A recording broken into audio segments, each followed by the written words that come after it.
folks, my name is Dennis McGillicuddy. I've been a resident of Ayer, Massachusetts for over 24 years. And all that time, I never knew that there was a tunnel that ran from Main Street to Faulkner Street under the tracks until this year in 2018. When I heard that there was a tunnel underneath the railroad tracks, I had to see it and I had to video record the history of it. So today I'm here with Rick Lynn from the Air Water Department, Alan Minoyan, the Director of Community and Economic Development, and Dave Malpignano, my videographer. We're here to take a look at the tunnel. It's also known as the subway. That was built back in 1908 for people to cross under the railroad tracks safely. Let me give you a little bit of its history. Evidently, in its heyday, when the Groton Junction, which Ayer was known as back then, was at its peak, the trains were crossing more frequently than they are now. More people were getting hurt or killed while attempting to cross the tracks. Just this year, a man carrying a bicycle was killed very near the tunnel. It can take up to a mile for a train to stop. Stuff hangs off the sides of trains. The sides of trains extend out as much as 3 feet from either side of the tracks. It is very dangerous to cross the tracks.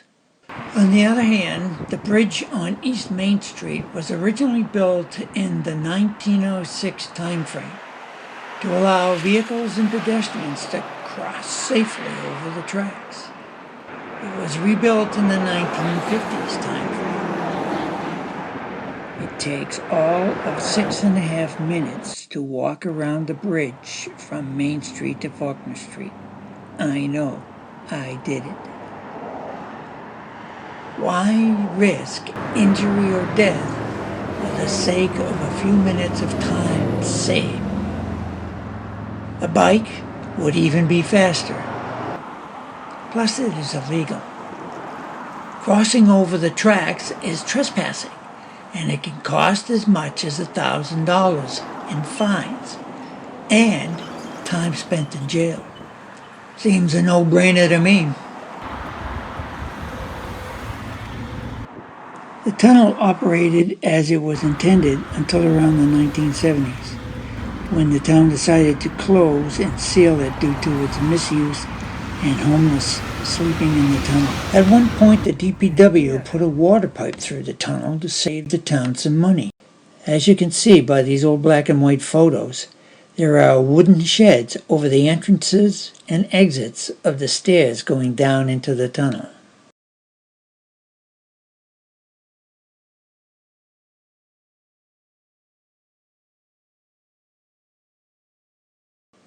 What's there now, above ground, is what looks like a local bus waiting area made of brick.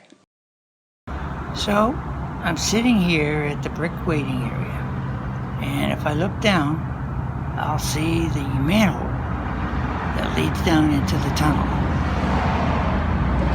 If you open the manhole cover, you would see a ladder that leads to an underground tunnel.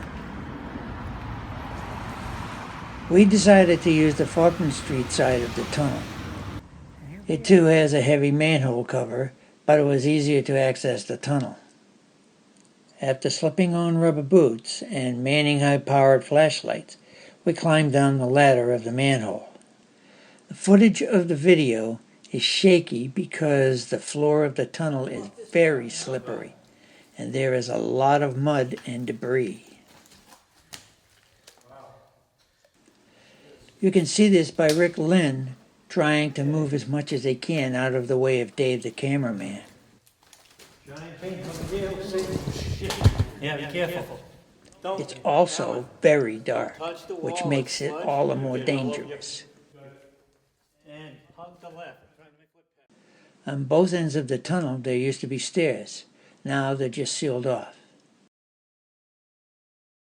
Because the tunnel has not been continually maintained over the years, there are cracks in the walls and the white tiles on the bricks are falling off. The cost to renovate this tunnel and make it safe for people to walk under the tracks would be expensive. There is no telling what the structural integrity is of the tunnel roof, especially with heavy trains running over it throughout the day and night. I think here you see in the wall, the break in the brick wall here, this would have been the stairway going up into the building, the center building, right in the railroad tracks. And that's been sealed off, obviously.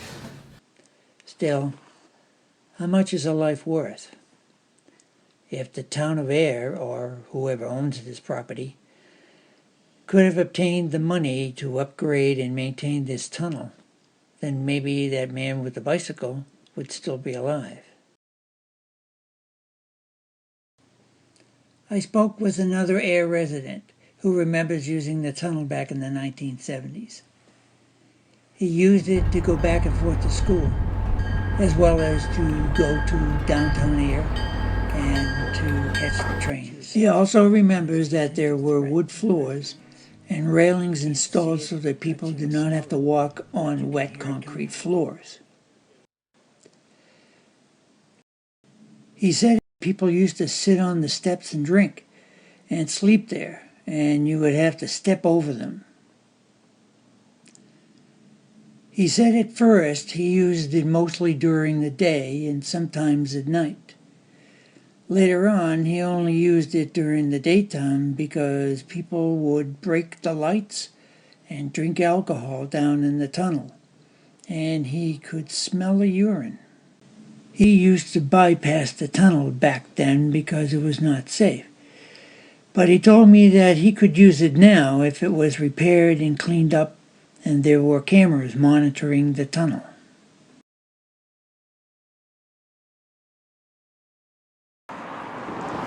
Also, at rush hour, it would be simpler to just walk through the tunnel to downtown for dinner and billiards than to face that long line of traffic.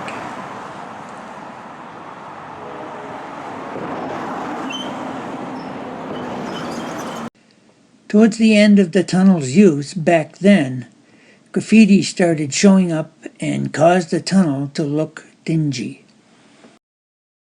We believe that the tunnel is a historic site and that it should be restored to its original glory, so the residents can enjoy using it and the tourists can admire it. Or how about an alternate method to cross the tracks? So what do you think? Do you think this tunnel should be reopened? Was this information about the tunnel good to know? I thought it was. I'm Dennis McGillicuddy. See you next time on Good to Know. If anyone has information related to the tunnel, please let me know by sending me an email to goodtoknow772@gmail.com.